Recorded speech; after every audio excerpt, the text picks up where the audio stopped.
Auto and defense contractors are so terrified of a Chinese rare earth embargo right now that they are literally begging to buy unfinished magnets just to hoard them. Safety stock. Welcome to Earnings Unscripted. Today is May 13th, 2026, and we are unpacking Q1 results for USA Rare Earth. That is ticker USAR.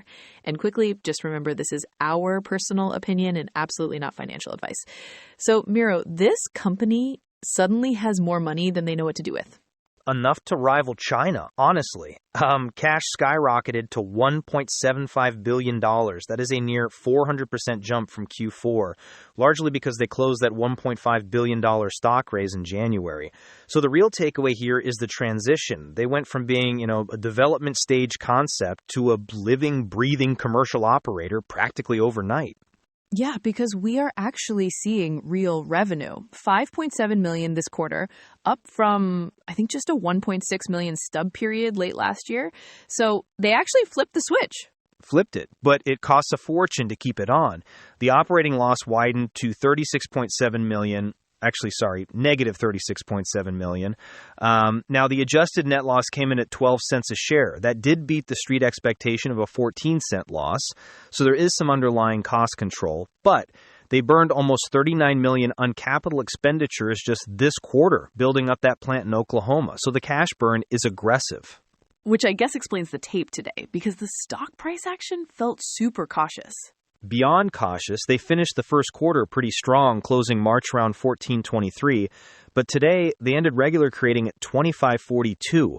And then the after-hours tape was just bizarre.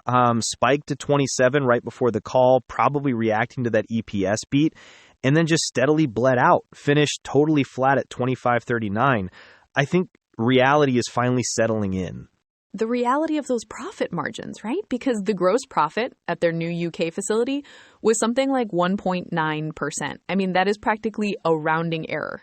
Right. Barely over $100,000 in actual gross profit. The issue is that scaling this infrastructure requires heavily diluted stock, massive capital, and grinding it out against a ton of geopolitical risk. Yes, the Department of Defense is banning Chinese permanent magnets in 2027. That mandate is completely real.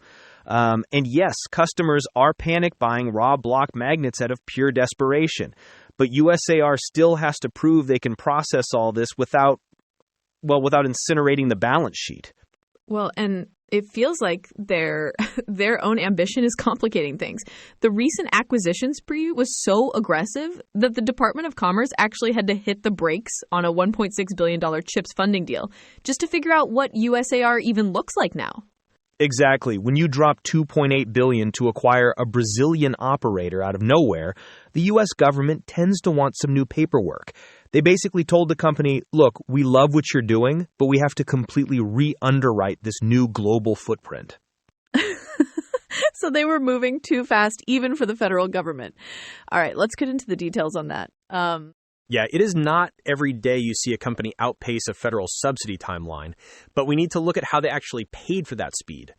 The Serra Verde acquisition is really the focus here. You mean the dilution risk? Exactly. I mean, the headline valuation is $2.8 billion, but only about, actually, let me get the exact number here. Yeah, only about $300 million of that is cash. The rest is equity. They are issuing roughly 127 million new shares of common stock to close this deal. I was looking at their Q4 filings earlier. They only had 148 million shares outstanding at the end of last year. Right. So you see the math. They are practically doubling the float overnight. That is a massive overhang for the market to digest once this transaction actually finalizes.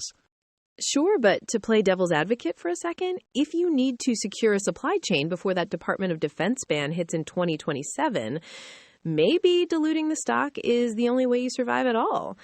Serra Verde owns Pelaema, right? It's the only scaled producer of all 4 magnetic rare earths outside of Asia. You kind of have to buy it. You absolutely have to buy it. Strategically, it's brilliant. Financially, it is a massive gamble. Because if the stock slumps post-dilution, how do they hit their CHIPS Act covenants? Oh, the Department of Commerce funding has strings attached. huge strings. To get that $1.6 billion from the government, they have strict milestones requiring an additional $600 million in equity raised, plus a $250 million revolving credit facility. If the share price takes a hit from the Serra Verde dilution, raising that next $600 million becomes incredibly painful. Oh, okay, yes, that changes the picture because the funding is conditional on them essentially staying attractive to public markets. Which ties into what I think was the smartest operational pivot they discussed on the call. They're uncoupling their processing strategy from their mining strategy.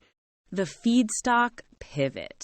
Yes, for years everyone assumed the whole company rested on getting their Round Top mine in Texas permitted and digging dirt. But Humpton made it very clear they are not waiting for that. Right, because permitting a domestic mine takes a decade if you're lucky. Exactly. And Barbara Humpton literally said on the call, quote, "We are scaling every link in the chain, recognizing there are multiple off-takers for not only the raw minerals, the oxides as well, ultimately the metals, and then the magnets," end quote. So they are building an open ecosystem. They're telling the market that if their Texas mine gets tied up in environmental courts for 5 years, they don't die.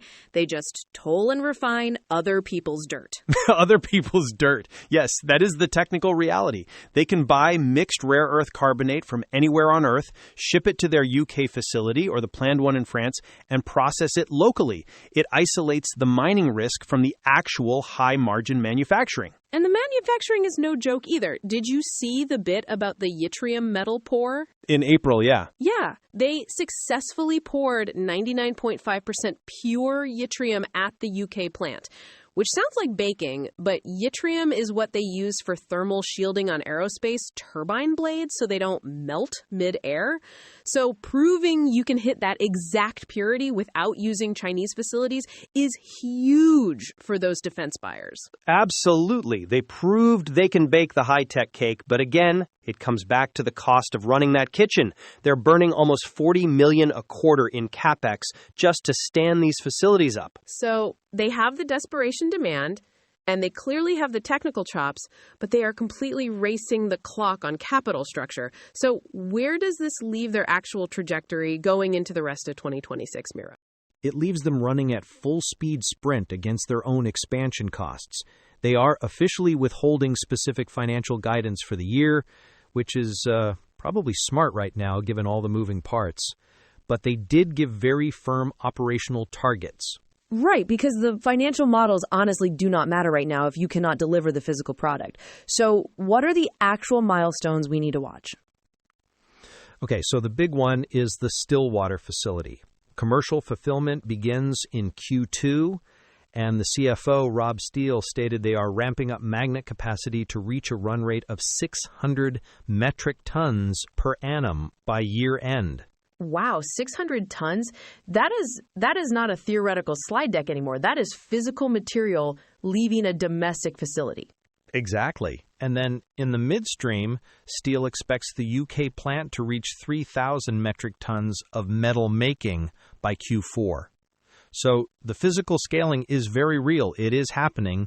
The outstanding question is just the gross margin behavior as they ramp up. Which I guess brings us right back to that $1.6 billion CHIPS funding. Management mentioned the final documentation with the Department of Commerce is slated to close by the end of May. I mean, if that ink actually dries, a lot of the market's anxiety over this cash burn probably just evaporates. Evaporates is a strong word, but it certainly buys them a lot of oxygen. Wall Street hates extreme dilution and massive capital expenditures. But look, national security does not care about your quarterly earnings per share. And that is what USR is really selling here, an insurance policy against geopolitical gridlock. A high-margin insurance policy, or at least that is the dream, right? And we should get a much clearer picture on those margins in Q3. They announced their first official investor day once the Serra Verde deal closes. So that will basically be the moment of truth. Yeah, we will see if they're visionary empire builders or just, a cautionary tale of capital destruction. Should be a fun quarter to watch. You always find the brightest, warmest takeaway, Mira. I love it. All right, that is going to wrap it up for our look at USA Rare Earth today. Thanks for geeking out with us, everybody, and we'll catch you after the next call. Take care, everyone. Just a quick note before we completely sign off. If you want these breakdowns to just show up in your feed when the numbers hit, go ahead and follow the show. As a quick reminder, we do use AI to help generate the podcast, which is exactly how we can comb through hundreds of pages of dense filing so fast. We'd love to hear your feedback or any ticker requests. So just drop us a note at earningsunscripted@datamadness.ca or find our X link in the show notes. See you next time.